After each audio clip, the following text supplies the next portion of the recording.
Hello again and welcome. Michael Pizzolla here. I'd like to welcome you to this edition of the ValueCapping Rant. This is the 2018 Breeders' Cup edition and I'm excited to present it to you. It's a jam-packed video. Before we begin, let me introduce myself for those of you who don't know me. My name is Michael Pizzolla. I am the author of the best-selling book, Handicapping Magic. I'm co-author of the classic book, Pace Makes the Race. I am the creator of the original online racing form, the current iteration of which is Post Time Daily 2.0. You can find out all about that at posttimedaily.com. It's a beautiful, fully customizable past performance that you can download and have right on your computer or print out and so forth. I am also the creator of the Black Magic family of handicapper software. This is Black Magic 1.0 and the latest is Black Magic Handicapper 2.0, known as ValueCapper. It is the software I will be using in this presentation. I'm proud to say that 2 of the past 4-year winners of the National Handicapping Championship were using the Black Magic Handicapper. And not just from the software, but their expert use of it guided them to victory. This is what the screen looks like. I will be taking you through using the program exactly as I look at it. And we've got a lot of races to get through, so I've got to go through it lickety-split. However, if you want to know more about the software, because as important as the tool is, what is as important or even more important is the thinking behind it, which is something I call value capping. And I've done a free course for you called the Value Capping Revolution Basic Training Course. It's a 4-course series, full length, chock full of information. There is information on the value capping framework, how value capping differs from handicapping, the 5x5 formula, and only the last video is really about the software and training. So there's a lot in there no matter what tool you use. I know it'll improve your game. I spent a lot of time on this and I've gotten a lot of great feedback. Thank you so much. Free course, you just go to valuecapper.com, put in your first name and email address, and every 2 days you'll get a new video in your inbox till the end of the course, the 4 videos. Look, let me give you the basics. The value capping framework is about betting horses that you like that the public shouldn't. Okay, preferably running against vulnerable favorites. You wait for your price, and then you get a felt sense and let the bet make you. This is the strategy that I have used in the current modern game, where so many good numbers are available, and the favorite, the public is usually on the right horses. They knock down horses to favorites, which in the past, using whatever numbers we were using, or using my super deluxe pace numbers, the public, because of all the good numbers out there, would land on, often, not all the time, but land on the same group of horses. So what to do? Well, you apply value capping. Horses you like that the public shouldn't. So before we get into the races, I want to point out some very important kind of like guidelines for this video. Just to be clear, these are the important points. Number 1, this is not a touting video. That's not what I do. If you want picks, go to the search bar, type in Breeders' Cup picks, and you'll find hundreds of videos. You know, anyone could pick horses, and anyone could take someone's picks, and someone. But what does that help? I don't think it does. I'm not willing to do that. Now, I will show you what I will bet and at which price, and I'll do a recap at the end. So if you don't want to watch the video, watch the presentation, maybe pick up some things that'll improve your game, just fast forward and you'll see a quick recap at the end. And have fun, and I wish you well. So rather, my point is to demonstrate those principles of value capping, betting horses you like that the public shouldn't, preferably running against vulnerable favorites, waiting for your price, and letting the bet make you. Now listen, I am making this days before the Breeders' Cup. I don't have scratches. I don't have changes. I don't have the weather information and so forth. And most of all, I'm betting blind, if you will. I'm not betting right now. Obviously, I can't. But most of all, I can't see the board because the races aren't here yet. It's a couple of days away. Now, look, The third point, value investment potentials are price dependent. That means if you don't get your price, there's no bet. You don't get brownie points for saying, well, I had that horse and look that he won. Yeah, well, he won and he paid 7-5 and wonderful. You're doing something right, but that's a hard way to make money at this game. But I must tell you the corollary to that. Value is not just price. Otherwise, we wouldn't bother with this, would we? We'd just bet the long price horses. Now, let me tell you, there will be plenty of price on Breeders' Cup Day. I mean, there will be long shots everywhere. Here's the rub. Very few of them will truly be solid value bets. And as we go through the races, I will point them out. And yes, I will take an occasional bet on a horse that may not be solid because it's Breeders' Cup. Okay? Look, the next point, number 5, the value capper odds line is based largely on pace. The pace numbers that I have developed and refined for the past 30 years since I started way back, then working with the likes of Tom Brohammer and so forth on developing incremental pace velocity. Now, incremental velocity or internal fractions, these numbers are compounded. They are coupled with a pace and position projection of the race to emphasize either the early or the late numbers or combination of those. This approach, though, is less effective in races going longer than 9.5 furlongs. Furthermore, horses with no internal fractions get no ratings. Well, guess what? In this year's Breeders' Cup, there are a slew of foreign horses. Those horses, by and large, have no internal fractions. That means no incremental velocity. That means no ratings. So the combination of long races and many foreign horses means that there will be several passes. And I'll just tell you that up front. Can't bet this race. Too many unknowns. I'm not a breeding specialist. I'm not a marathon race specialist. I know my specialty, and that's in finding overlays and good value plays in races 9.5, maybe 10 furlongs and shorter. The sixth point, often the value on big days is found in the undercards. Don't get so caught up. It's Breeders' Cup, and that's the only place I can find my bets, and I want to bet the big races. Look, there's a lot of casual money in the pools, and I'm being generous by using the term casual. You know what I mean. People out for a day at the races, never go to the races, show up on Derby Day and show up on Breeders' Cup and throw money at the favorites. Often they will make a mistake, and that's where you can capitalize. And finally, there's a difference between solid value bets and recreational betting. Okay? There's an old racing saw, and it's true that it's not the bad beats that hurt the player as much as the bad bets. In other words, it's, oh, I got disqualified, or my jockey made a bonehead ride, or so forth. But it's the constant bad bets that you made, not waiting for the situation to be right. Having said that, I understand on big days. Look, I'm a racing fan as well. Not when I've got my, battle mode on and I'm there to, only make the really good value plays. On big days, those recreational bets are understandable. Just don't let that spill into your regular looking for value play, that disciplined play. And I will tell you, as we go through the Breeders' Cup races, which races I'll be betting at what prices and which races I might maybe take a recreational bet. So with all of that said, I want to take you to look over my shoulder as I use Value Capper Black Magic Handicapper 2.0, and we will go through both days of Breeders' Cup races. Okay, so here we are at the main screen of Value Capper Black Magic Handicapper 2.0. Now look, this is not a handicapping lesson, nor is it a lesson on this software. For that, I would refer you to the basic training course on the Value Capper and Value Capping Revolution that you can get for free at ValueCapper.com. Rather, I'm going to show you what I look for and how I apply the principles of value capping.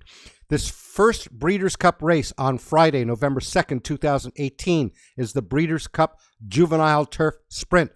Now, my heart always goes a little pitter-pat when I see a 30-1 morning line shot at the top of my line. And then I come down to earth, and I look at the lower right corner, and I see there are 10, count them, 10 unknowns in the race. That means there are 10 horses with no ratings. Remember I told you before about foreign horses? Well, look, the 8 horse, which is well regarded, the 7 horse. These are horses that have no internal ratings, no internal fractions. They're not either not recorded or not reported. So this is a cold pass for me. I'm not going to make any excuses about it. I'm not going to pretend to be a grass breeding expert. I'm not, even though both Post Time Daily and Value Capper have some breeding numbers that you can rely on. It's not my strong suit. The next Breeders' Cup race is Churchill Race 6, November 2nd, Breeders' Cup Juvenile Fillies on the turf. Once again, we see 4 unknowns. Normally, that's enough for me to pass. Here's a secondary reason to pass. See that horse at the top? She's a filly, actually. Newspaper of record. She's 2 for 2 at 1 1/16 at Saratoga and Belmont. This is a legitimate favorite, and the morning line maker made it 2-1. And it's on top of my line with a gap. It's not a filly, and forgive me if I use filly for horse and vice versa, but it's not a horse that I want to bet, nor do I want to bet against it. Yeah, but Michael, what if we want to put something, well, the horse right below it, Lady Prancelot, just finished second twice at Del Mar and Santa Anita at 1 mile on the turf, which is today's distance. Certainly not a solid bet. If I were making a recreational bet, I might take this filly at something like 20-1. Beneath that, it's a lottery. Okay. Churchill, race 7 on November 2nd, Friday, the first day of Breeders' Cup. Here's a more usual situation. Now, in this race, there's only 1 unknown because of layoff issues, etc. But remember when I told you we bet horses we like that the public shouldn't? Well, here we have 3 horses that we like at the top, the 2 Serengeti Empress, the 10 Belafina, and the 7 Jaywalk. However, notice the morning lines, 7-2, 2-1, 7-2. These are horses we like that the public should, and that should is expressed as the contention line. We think they should. The morning line odds maker thinks they should. This is a race where we basically agree with the public. You can get in trouble if you go too deep on the line looking for horses like the 1 Reflect or Fillies and the 5 Cassie's Dreamer just because they have those big morning lines. You've got to be a little disciplined. There are no flaws on these top horses, and so as a result, that's a pass for me. Churchill, race 8, the Breeders' Cup Juvenile Turf. And here we go. Once again, 5 unknowns. 5 of these entries have no ratings. Now, I don't like to encourage recreational betting. That's not what I do. I work with a group called the Wizards Forum. These are people who use black magic and value capper, and they're serious about their game. This is not a serious bet. However, I do notice that there's a cluster of 3 colts, the 2 Uncle Benny, the 4 40 under, the 11 King of Speed. The 2 and the 11 look like they might be prices, and they're gapped over the field.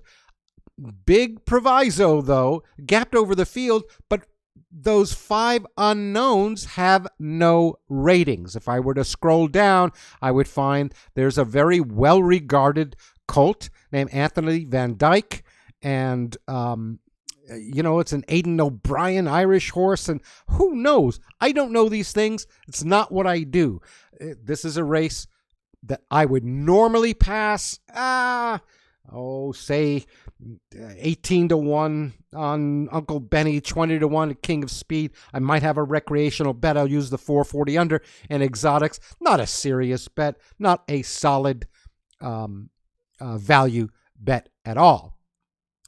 In Churchill's 9th race on November 2nd, 2018, the Breeders' Cup Juvenile. Look, I think they've got the right favorite here because right on top of my line is the 9 Game Winner, 8-5 morning line. All this colt has done is broken its maiden at first asking at Del Mar, came back at Del Mar to win the Futurity, a grade 1, and then came back and won the American Pharaoh at Santa Anita, and won them in very impressive fashion.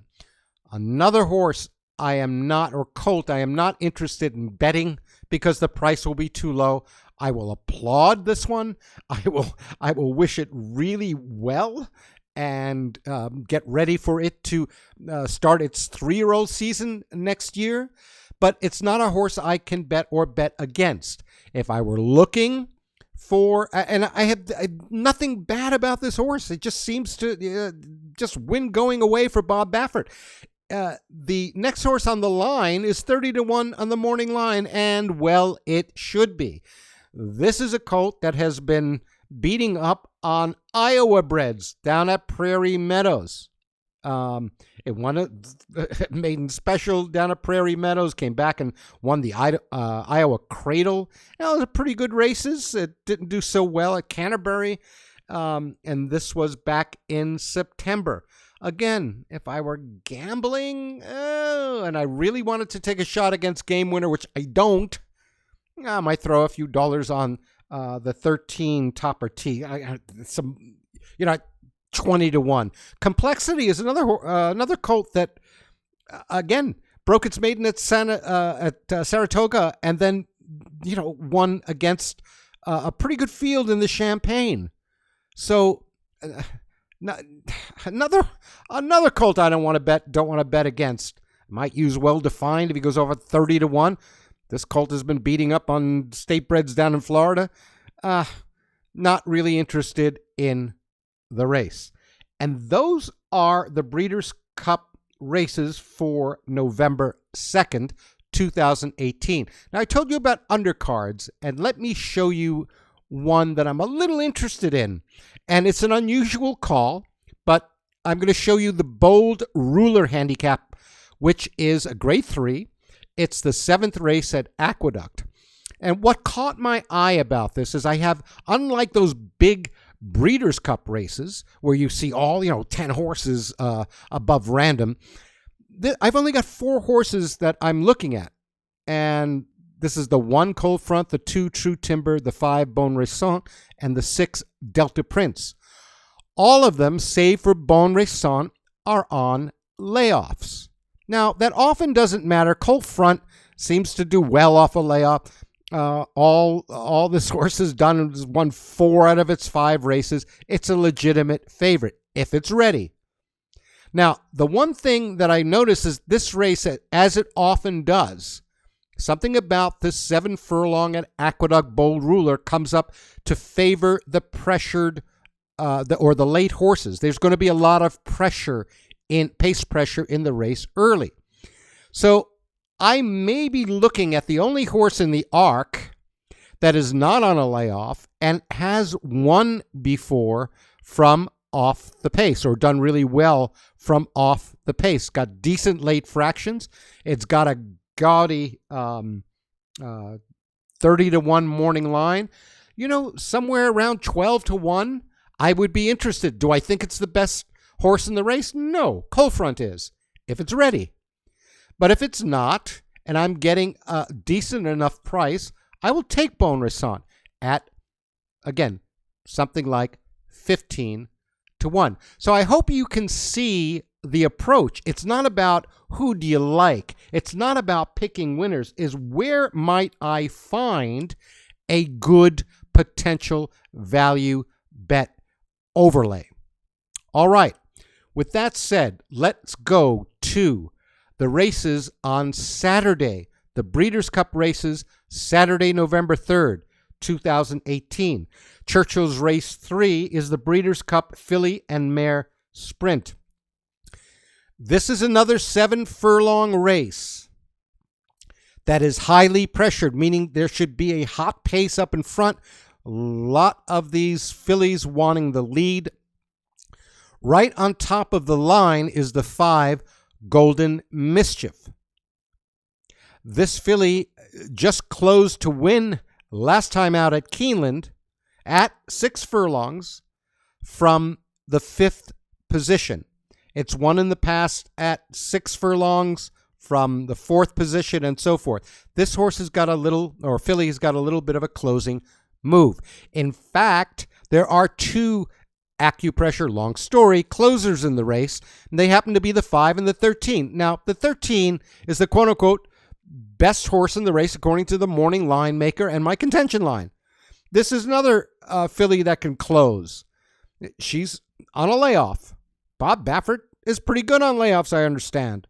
But who knows? If it's not ready, I think Golden Mischief will be closing with her. And, you know, I would need to get a big price on this, 12, 15 to 1, somewhere in there. And I would definitely use it with Marley's Freedom. Also, there are a couple of nice long shot prices, such as Chalon. I think Selcourt is reasonable. But this is a nice, fairly clear race where I'm betting that, well, maybe Marley's Freedom isn't quite ready off the layoff. Golden Mischief may use that race that it had last time, even though it was a little tough in the stretch, admittedly. But if I get 12, 15 to 1, I will take that shot. Race 4 on November 3rd, the Breeders' Cup Turf Sprint. And here we have another one of those huge arcs. Remember that? Remember the race I showed you at Aqueduct 7 from November 2nd? Only 4 horses to look at. Here I got 10 to look at. I mean, that's enormous. To compound that, I've got morning lines on those of 7 to 2, 6 to 1, 6 to 1, 4 to 1. So I don't see, unless the public makes a big mistake, I think they've got it fairly right if they bet according to the morning line. The other thing, remember the first thing about value capping, betting horses you like. Well, the very top horse on the line, Disco Partner, is 8 to 1 on my line. That means I'm saying that if they run the race 9 times, this horse only wins once. No, thank you. It is a pass. Okay? The 5, 11, the 14, and the 9 being on top. Next, Churchill Race 5 on November 3rd, 2018, the Breeders' Cup Dirt Mile. Once again, we see the 2 strong morning line favorites, Catalina Cruiser and City of Light, right on top. Catalina Cruiser's done nothing but win all 4 of his lifetime races. City of Light, maybe not quite as strong. And then I've got a gap down to a couple of long shots, quite frankly. I'm a little interested in, now, first of all, if the top horse, Catalina Cruiser, is on a layoff, as is City of Light. Fiorenzi Fire had a bit of a tough race last time. While running its pretty much its top internal pace number. I'm a little interested in the 4, 7 Trumpets. I don't think this is a solid bet. Why? Well, I think there are 3 really strong contenders above it. Well, certainly 2, and certainly Catalina Cruiser. If I were looking for a recreational bet and they let 7 Trumpets go off at 15, 20 to 1. It's got some nice things going for it. It ran against Fiorenzi Fire last time. I would have to be betting that Catalina Cruiser isn't quite ready. In other words, not a real solid value bet, but recreational, why not? Churchill, race 6. Got a lot to dislike in this race. Okay? I'm sure they're lovely horses, don't get me wrong. But it's a mile and 3/8 on the turf. There are 7 of these horses with no ratings. No, thank you. That is a hard pass. Churchill, race 7. The Breeders' Cup Sprint. Usually one of my favorite races because it usually comes up as highly pressured because a lot of these the horses would like to go to the lead. Now, no big surprise, the 2 quote-unquote best horses in the race, the 9 Roy H and the 5 Imperial Hint, are right at the top of the line. However, I noticed that with Roy H., he won his race off the layoff. Pretty good race, grade 1 at Santa Anita, the sprint championship at Santa Anita. Only 2 3/4 lengths behind it was the 7 Distinctive B. Now, I don't know. Roy H. is a good horse, as is Imperial Hint, by the way, the fulcrum in the race. Just look at its record. It's 12 out of 18 wins. I mean, this is a champion. If I were going to bet against these, and I don't see big flaws in them, I might take a look at the Distinctive B. It is third on the line. It's 7-1 on my line, which means I'm going to, need a big price on this, especially because the horses against which I am thinking of betting are good horses with no flaws. So I'm going to get 15 to 20 to 1, or I'm not touching this. You see at the top it says VIP plus value investment potential. And it's got plus things. It's the reverser to the 9. It's third start after a layoff. At a win in a second. It's done well at this distance. So, yes, is it a real super solid bet? No, because I'm betting against non-flawed, really good horses. Is it worth a shot at 15 to 1 as a secondary or recreational bet? Yeah. Churchill, race 8, Breeders' Cup Mile. Don't have to spend a long time on this. There are 9 unknowns in this race. Not going to make any excuses. The horses that have numbers, the 6, Almanar and Oscar Performance, Analyze It, Hunt, and Next Shares, yeah. But what do you do with those 9 unknowns? And look at some of them, are well regarded, like Polydream. No numbers. This is in, Goyan's riding it, coming in from wherever, France, I guess, coming in to ride. This is a mess. This is not a race for a pace-oriented handicapper. For me, a hard pass. The Churchill race 9th, November 3rd, 2018, the Breeders' Cup Distaff. Once again, we have the situation just like the 7th race, the sprint. We've got the 2 quote-unquote right horses on top. In other words, we agree pretty much with the public. Abel Tasman and Monomoy Girl look like the quote-unquote right horses. I would pass this race. Now, going down to 3rd on the line is a filly named La Force. Notice that this race, even though it's a 1 1/8, comes up as highly pressured. In other words, it favors one of the closing fillies. Look at the running style on La Force. She comes from 4th to come 2nd, 4th to come 2nd, 4th to come 2nd. Now it may come 2nd again because look, there are a lot of seconds in its lifetime. But I don't know. Not as a solid bet. Why? There isn't really much wrong with Abel Tasman or Monomoy Girl. But at 20 to 1, sure. Recreational bet. Again, I'm telling you, I'm not a machine, okay? It's Breeders' Cup. I know where the solid bets are. I know the ones that are recreational. I'm a racing fan. I'll make a recreational bet like this, but much, much, much smaller than my normal bets. Okay, so in the Churchill race 10, November 3rd, 2018, the Breeders' Cup Turf. Once again, I'm sorry, you're going to get tired of hearing me say this, but I'm sorry. It's a 1.5 miles on the turf. That's part of the no thanks. There are 7 unknowns with no ratings. Another no thanks. This is just a big puzzle. I'm sure there are people who are turf experts and all the rest. The morning line favorite, even money morning line favorite, is Enable. This is a Great Britain bred horse that has won 9 out of 10 of its lifetime races. It's won at a 1.5 miles at first asking. This is not a filly to bet, not a filly to bet against.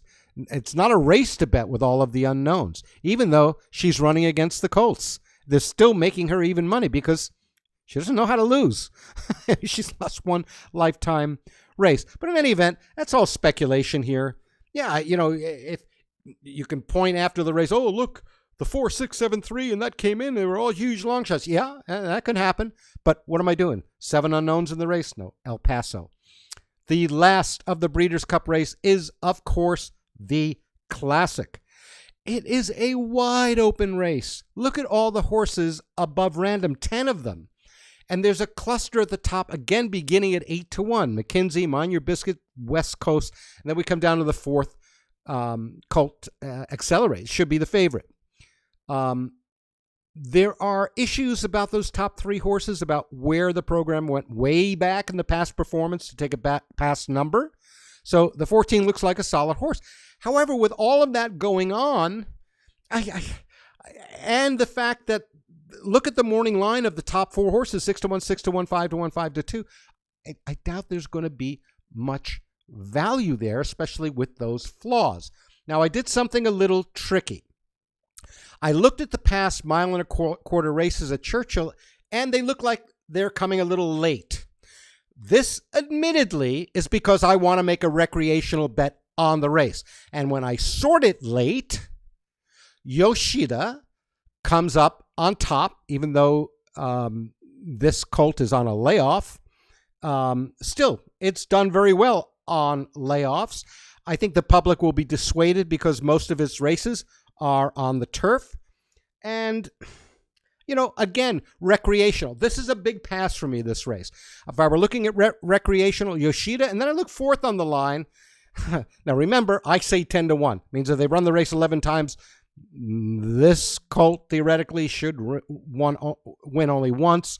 I've got a warm spot in my heart for Gunavera, and maybe a 20-1. But I'm really, truly stretching here, racing fans.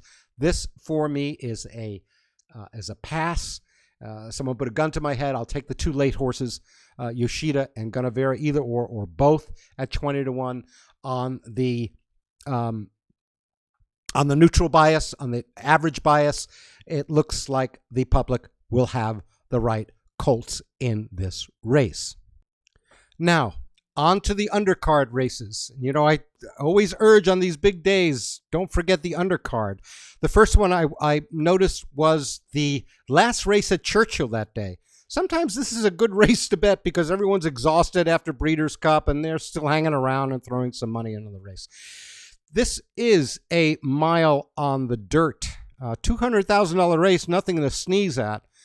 And there is a sprinter stretching out right on top, the 5 Student Body. This filly looks like she will have a big lead on the field. I have it with a gap. I only have 4 horses to consider, fillies to consider. And this filly is going to, I believe, will try to wire the field. Could have a very big, almost insurmountable lead. And I would look for a nice, 7-8-1 on this to stretch out for the first time, because she's never, the one time she went a mile and a 16th didn't work out so well. We had a slow start and got bumped and then was never involved in the race and just sulked at the back of the pack. I made the sulked part up, but she ran 9th all the way around. So yeah, I'm taking a risk here. There is one scenario that I see as being a potential value scenario. That is the 5 Student Body. I make it 2-1 on ValueCapper because of those early numbers in an unpressured race. I think the public will let this go off at 8 or 9-1. The morning line maker says 15-1. I'll take it at somewhere around 7, 8, 9-1 in that range. And the last one is one of the first races of the day. It's Parks Race 1. And I don't have a quote-unquote pick here, but I do notice that I only have 5 horses to deal with. Fillies, actually, again. The first 4 are virtually tied. I'm a little interested in the 6, Congressional Storm. This is an unpressured race, and Congressional Storm looks to have the lead in both calls. Maybe a little tricky to catch at Parks. She knows how to win at Parks. She's an 8-year-old gray mare. Again, it's a little hard to look at these, right? After looking at all these champions in the Breeders' Cup, I would look at this 6-horse. Again, I would need to get a long price on it. To fill out the exactas, I would look to the 3. And this filly is not quite as strong because it's had a couple of very poor finishes and poor numbers in his last 2 races, even though it was fractious and steadied. At a big enough price, I would use it. I would definitely use the top horse that I have in the race, One Tough Angel, in exotics. This is a race where I'll watch the board. I'll be able to see what's happening. Any of these go off at a big price, I'll have a win bet, but I'll definitely have them hooked up in exotics. So there are going to be 180 races to look at on both of these days, not including the Breeders' Cup races. So I don't have all the cards yet. As I said, I'm doing this days before the Breeders' Cup. But I hope this gives you an idea of how I look at the races using ValueCapper and using a little common sense for finding a decent value investment. And I've made the distinction for you between quote-unquote solid value plays and more recreational bets, which is a nod to us all as racing fans. And yeah, we want to bet a few horses on Breeders' Cup for fun, for recreation. Okay? Now, with that, let me give you a quick recap. So to recap, on Friday, November 2nd, the 5th race at Churchill, the Breeders' Cup Juvenile Turf Sprint, 10 unknowns, pass. The 6th race at Churchill, November 2nd, the Juvenile Fillies Turf, 4 unknowns, it's a pass. If you're looking for a recreational, I might look to the 11 Lady Prancelot at 20-1. The 7th race at Churchill on November 2nd, the Breeders' Cup Juvenile Fillies. The obvious horses are on top. The Fillies, the 2, the 10, and the 7 pass. On Churchill, on November 2nd, Churchill race 8. Breeders' Cup Juvenile Turf, 5 unknowns, pass. There's a cluster of 3 of these colts on top. The 2, Uncle Benny, I take that somewhere around 18-1. The 11, King of Speed, I take that somewhere around 20-1. I would use the 4, 40 under in exotics. But as a solid bet, it's a pass. On November 2nd, the 9th race, the Breeders' Cup Juvenile. This is a strong favorite, the 9, the game winner, top of the line. Don't want to bet it. Don't want to bet against it. If I were looking for recreational, and these are wild plays, but maybe worth a couple of bucks to just to watch and have something to root for. Actually, I would root the game winner would win another race and be a potential champion. But I'd be looking at the 13 Topper T and the 5 well defined. I don't think very well of these. I bet them only at 20 or 30-1. Okay, recreational only. In the undercard race, I'm looking for the 5 Bon Raison and Aqueduct's race 7, the Bold Ruler. Looking at this to close in the race. Do I give it much of a shot? Well, it's got a shot. I would need 12, 15-1 to bet. Moving on to the Saturday races of Breeders' Cup, November 3rd, 2018. Churchill race 3, the Filly and Mare Sprint. It's a pressured race. I'm looking to the 5, Golden Mischief, at 15-1. I've got it at the top of my line. Had a bit of a hard race last out. Fine. The 5 and the 13 are both closers. This is a pressured race. The 13 is going to be the favorite in the race. So I'll definitely hook those up in the exotics. I'll also look to the 6 and the 1 in exotics, and I will take the 5 Golden Mischief at 15-1. In the 4th race, the Turf Sprint, it's a huge Arc 10 horses above random. The morning line favorites, the 5, the 11, the 14, and the 9 are all on top. That's a pass for me. Quick pass. In the 5th race, the Breeders' Cup Dirt Mile, the morning line favorites, the 10, the 1, the 7 are on top, and they're gapped over the rest of the field. If I were looking for a horse to bet, if I were looking for a recreational bet, I might look at the 4, 7 Trumpets. I would need 15-1 to bet. In the Filly and Mare Turf, the 6th race on Saturday, November 3rd, 2018, mile and 3/8, 7 unknowns, hard pass, not even looking. In the 7th race on November 3rd, Saturday, The favorites, the 9, Roy H., and the 5, Imperial Hint, they're on top. So these are horses that I like that the public also should like. Now, the reverser to the 9 is the 7, Distinctive B.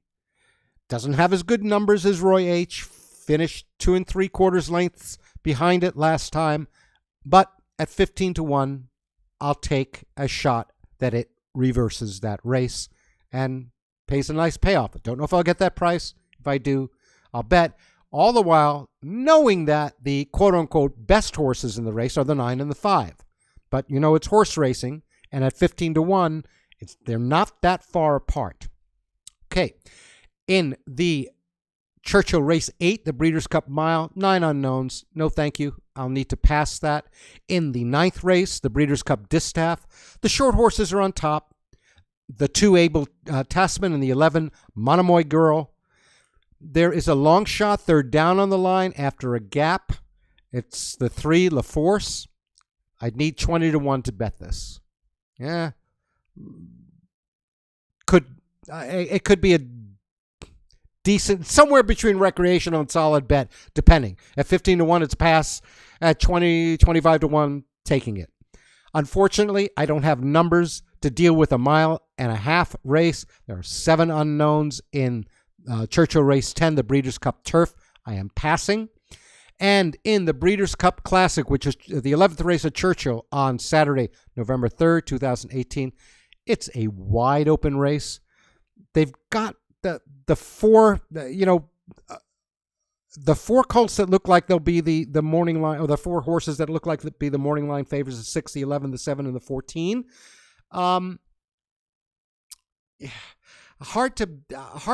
don't know which of those will be a price. I did something a little tricky because I was looking for something to share with you and looking for something like, maybe this is an insight. Notice that the 1.25-mile races at Churchill go a little late. When I sorted on the late side, I was a little interested in the 10 Yoshida at 20, if I get 20 to 1, and the 4 Ganavera if I get also 20 to 1. Certainly not a solid value play. It's not very clear, and the horses at top look like they should be on top. Looks like the public will bet them. For the undercards, I'm looking at Churchill Race 12, the 5 Student Body at 8 to 1, and it looks good if it gets the pace that we're expecting. And it's got one shot to wire the field, stretching out. Now, don't blame me if it wins from off the pace. Okay, I'm just telling you that that's the way it projects. I take this at 8 to 1. And finally, Parks' first race of the day on Saturday, November 3rd. I'm going to be looking at the 6 Congressional Storm, and I'll take her at 10 to 1. If Exotic Appeal goes off at 12, 15 to 1, I might use that as well. And I'll use the 2 One Tough Angel in Exotics. So I hope you enjoyed that. I can't say thank you enough for spending this time with me, for exploring not only the races on the 2018 Breeders' Cup, but the whole mindset, the approach to this great game called horse racing, but the approach called value capping, betting horses you like the public shouldn't, preferably against flawed, short-priced horses, waiting for your price and letting the bet make you. Thank you again. I will see you at the races, and I will see you on the next video. In the meantime, wait for your price, let the bet make you, and I'll see you soon.